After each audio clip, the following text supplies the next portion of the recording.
Hello everyone, thanks for checking out another InfoSec Hub video. I thought I'd give you a sign of life. It's been a while that I made the last video. I have a job update.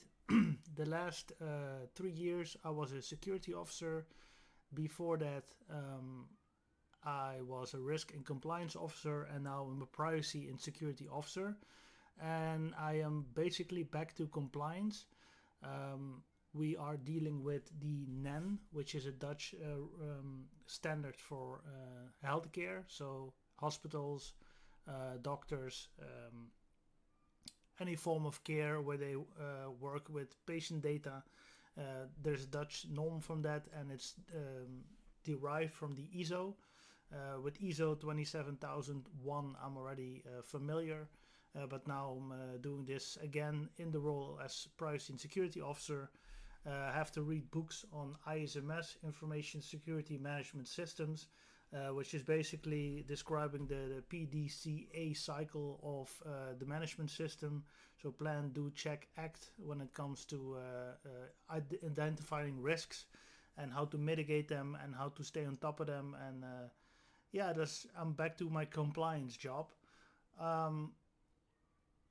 I started in May, and before that I started my job hunt, and I actually was thinking about going back to compliance or actually going more into a technical role, looking into maybe a SOC SIEM, so Security Operations Center, really being dedicated to the information security of clients. I did my CompTIA exam. I was 5 points short of actually getting it, so it was quite disappointing actually. But if you look at it from a positive side, then I almost made it, and it's not an easy exam, let me tell you that.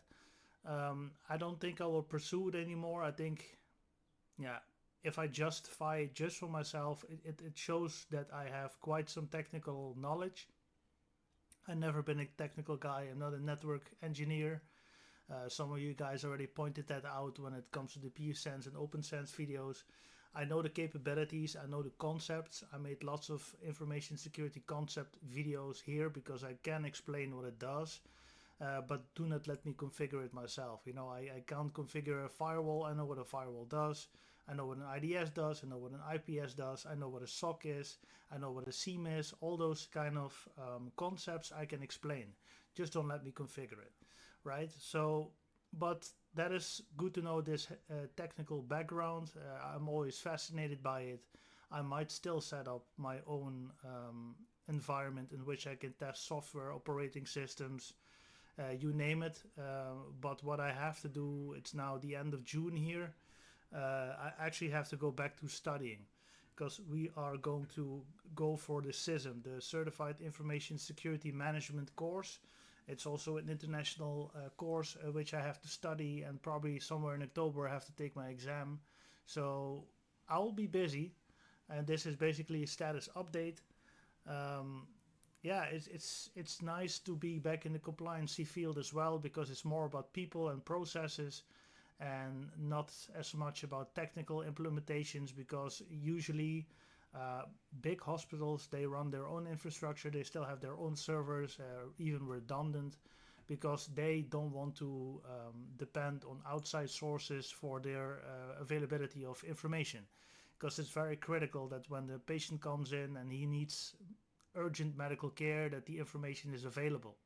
And if there's a internet connection disruption or ISP problems or whatever you want, and you cannot access the data, then maybe lives might be lost. I mean, it's that seriously, actually. So big hospitals have their own security measures. They are already part of a SOC SIEM solution. Sometimes they even have it in-house.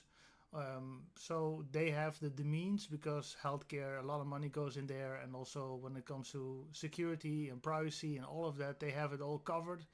But you have many small, healthcare facilities here in the Netherlands that they mainly focus on health, but they also need to comply with certain rules and international standards, and they don't have the time, the resources, or the knowledge. So that's where I come in. So I'm basically a consultant nowadays. Like most of the time, I'm on the road, going to clients, and yeah, doing gap analysis, null mating, which they say, okay, just what's the stand of your the stance of your company when it comes to information security, um, what is going correct, what is room for improvement, and what is absolutely not done.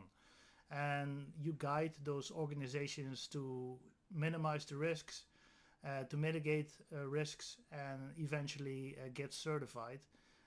So you have this whole cycle that they have to adapt to.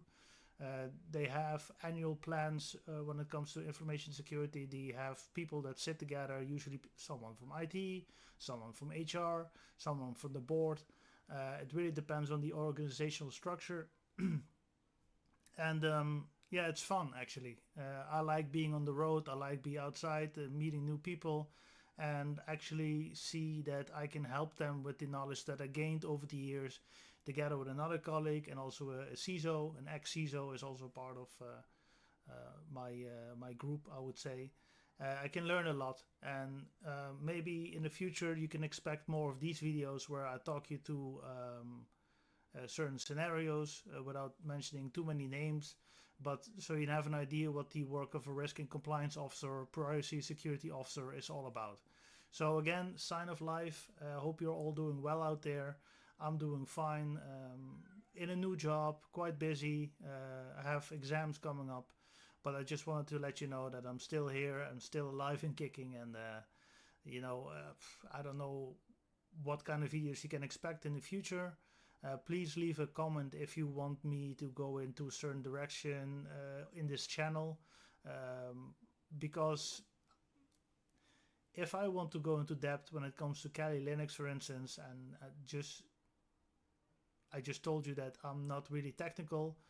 That means that I need to do a lot of research for making those kind of videos. Of course, I can copy paste it from somebody else and put my own sauce over it, but I don't know what the added value is going to be for that. Plus, I do need a lot of time for my work, so I might as well take you through the steps, what I read and what I come across, and share those kind of experiences with you. Because when you can probably already tell, it's for me to freestyle is not a problem.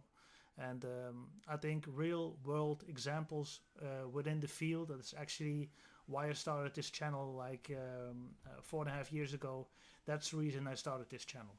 So thanks for watching. I hope you have a great week, and we hope to see you in the next video. Thanks for watching.